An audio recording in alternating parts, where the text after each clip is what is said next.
हाल ही में supreme court collegium led by chief justice of India B R. Gavai द्वारा approve की गई अपॉइंटमेंट, जिसमें एक BJP spokesperson Aarti Sathe को बॉम्बे हाई कोर्ट का जज अपॉइंट किया गया और जिसके बाद जुडिशरी और चीफ जस्टिस ऑफ इंडिया ने काफी क्रिटिसिज्म फेस किया एलिजिंग इंडिपेंडेंस। और अब जुडिशरी की न्यूट्रलिटी एक डिबेट बन गया है। न्यू दिल्ली के एक हाई प्रोफाइल इवेंट में फॉर्मर सुप्रीम कोर्ट जज जस्टिस मदन बी लोकुर ने जुडिशरी की इंटीग्रिटी और इंडिपेंडेंस पर एक बॉम्बशेल स्टेटमेंट दिया। ये lecture event the global jurist के द्वारा ऑर्गेनाइज किया गया था और इसमें अटॉर्नी जनरल आर वेंकटरमणी और कई फॉर्मर जजेस भी मौजूद थे। स्टेज पर खड़े होकर जस्टिस लोकुर ने जुडिशरी के अंदर छुपी हुई कहानियों और एग्जीक्यूटिव के इंटरफेरेंस को ओपनली एक्सपोज किया। इवेंट का थीम था मोरालिटी इन जुडिशरी, अ पैराडाइम और पैराडॉक्स, जहां जस्टिस लोकुर ने जुडिशरी के फ्यूचर पर बड़े सवाल उठाए। उन्होंने शुरुआत से ही क्लियर कर दिया कि वो किसी को बचाने वाले नहीं है। जस्टिस लोकुर ने कहा, we have had several problems in the appointment of जजेस in the recent past. There have been considerable interference by the executive in the appointment process. ये एक डायरेक्ट अटैक था एग्जीक्यूटिव पर, जिन्होंने जुडिशियल अपॉइंटमेंट्स में अपना इन्फ्लुएंस बढ़ा लिया है। जस्टिस लोकुर ने याद दिलाया कि जुडिशियल अपॉइंटमेंट्स के लिए memorandum of procedure justice JS. Kehar के टाइम पर गवर्नमेंट के कंसल्टेशन में फाइनलाइज किया गया था, लेकिन आज तक इम्प्लीमेंट नहीं हुआ। इस डिले ने एक opaque and arbitrary system create कर दिया है, जहां मेरिट वाले कैंडिडेट साइडलाइन हो जा रहे हैं। सबसे बड़ा एग्जाम्पल उन्होंने दिया सीनियर एडवोकेट सौरभ किरपाल का, जिसका नाम दिल्ली हाई कोर्ट ने 2017 में रिकमेंड किया था और सुप्रीम कोर्ट कोलेजियम ने 2021 में अप्रूव किया। लेकिन गवर्नमेंट ने जनवरी 2023 में कोलेजियम के रिट्रिएशन के बाद भी अपॉइंटमेंट नहीं की। ये डिले किसी को समझ में नहीं आ रहा। जस्टिस लोकुर ने पॉइंटेडली पूछा, why is the government keeping some names pending? Why is it that the government is saying we are not going to appoint certain people? Why the government is sending back certain names to the collegium? These are questions which we need to ask and we should get answers from everybody, particularly from the government. Kirpal के case के अलावा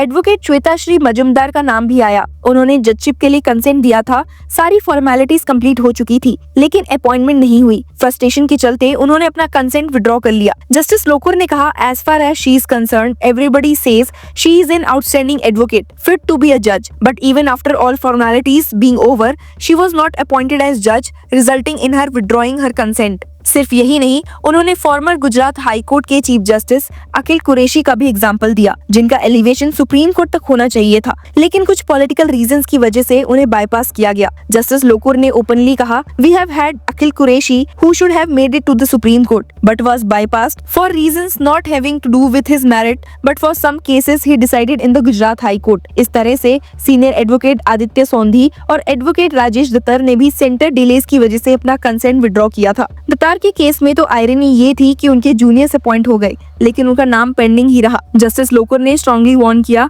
the appointment process must remain with the collegium, but if it goes into the hands of the executive, we have seen the kind of mischief that can be done. Seniority of persons can be changed. That is what is happening. Appointment के बाद justice Lokur ने focus shift किया currently sitting जजेस की quality पर। उन्होंने recent supreme court order के reference दिए, जिसमें इलाहाबाद हाई कोर्ट के एक जज को रिब्यूक किया गया था for converting a civil case into a criminal case just because civil remedies ज्यादा टाइम लेती हैं। जस्टिस लोकुर ने शार्पली वार्न किया, the supreme court said that it is an extremely sad day that this has happened, so the quality of judges that are being appointed, I read a couple of judgments of a judge whose English nobody could understand. उन्होंने याद दिलाया कि history में पहली बार 2 sitting high court जजेस justice Yashwant Varma और justice Shekhar Kumar Yadav के अगेंस्ट इम्पीचमेंट मोशंस पार्लियामेंट में पेंडिंग है। ये जुडिशरी की क्रेडिबिलिटी पर एक बड़ा क्वेश्चन मार्क है। जस्टिस लोकुर ने कहा, we have to be really careful about the kind of persons that we appoint and keep a check on the judges while they are on the bench to make sure these kind of incidents do not happen. Transfers पर भी justice Lokur ने अपना concerns clearly रखा।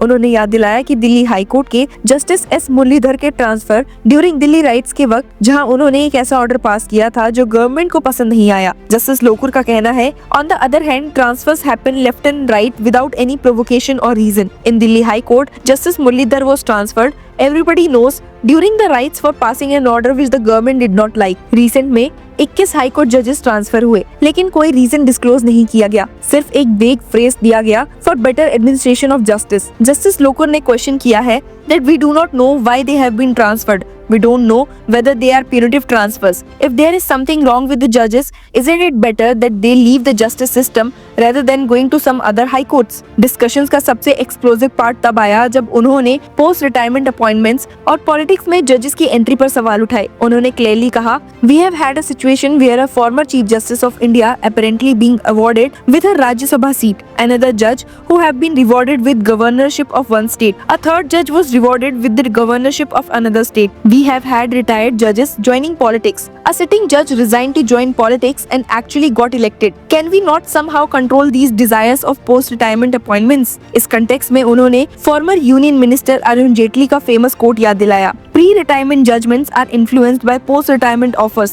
ये statement एक chilling reminder है कि कैसे पावर और पर्क्स जुडिशियल इंडिपेंडेंस को कॉम्प्रोमाइज कर सकते हैं। जस्टिस लोकुर ने कंक्लूड किया, इन इश्यूज पर खुलकर डिसीजन होनी चाहिए और कहा, these are things that must be discussed and there is no better place to discuss it than the bar. Event में लेक्चर डिलीवर किए जस्टिस अभय एस ओक ने और सेशन प्रिसाइड किया जस्टिस कैलाश गंभीर ने। जस्टिस विजेंद्र जैन ने भी अपने थॉट्स रखे। Attorney general R Venkat Ramani की प्रेजेंस ने इवेंट को और सिग्निफिकेंट बनाया, क्योंकि यहाँ पर एग्जीक्यूटिव के टॉप लॉ ऑफिसर को भी जस्टिस लोकुर के हार्ड हिटिंग पॉइंट सुनने पड़े। ये लेक्चर एक वेकअप कॉल था। जुडिशरी में मोरालिटी सिर्फ एक पैराडिम है या पैराडॉक्स। जस्टिस लोकुर ने अपने फायरी वर्ड्स के साथ ये मैसेज दिया है कि अगर एग्जीक्यूटिव इंटरफेरेंस, ओपेक प्रोसेसेस और पोस्ट रिटायरमेंट लालच कंटिन्यू रहे तो जुडिशरी की इंडिपेंडेंस सिर्फ एक मिथ बनकर रह जाएगी। इस लेक्चर ने एक बार फिर से डिबेट इग्नाइट की कि क्या इंडिया की जुडिशरी अपनी ऑटोनॉमी बचाने के लिए रेडी है या एग्जीक्यूटिव के शेडो में धीरे धीरे अपना कैरेक्टर लूज कर रही है। जस्टिस लोकुर की वार्निंग क्लियर है कि अब टाइम आ गया है कि क्वेश्चंस पूछे जाएं,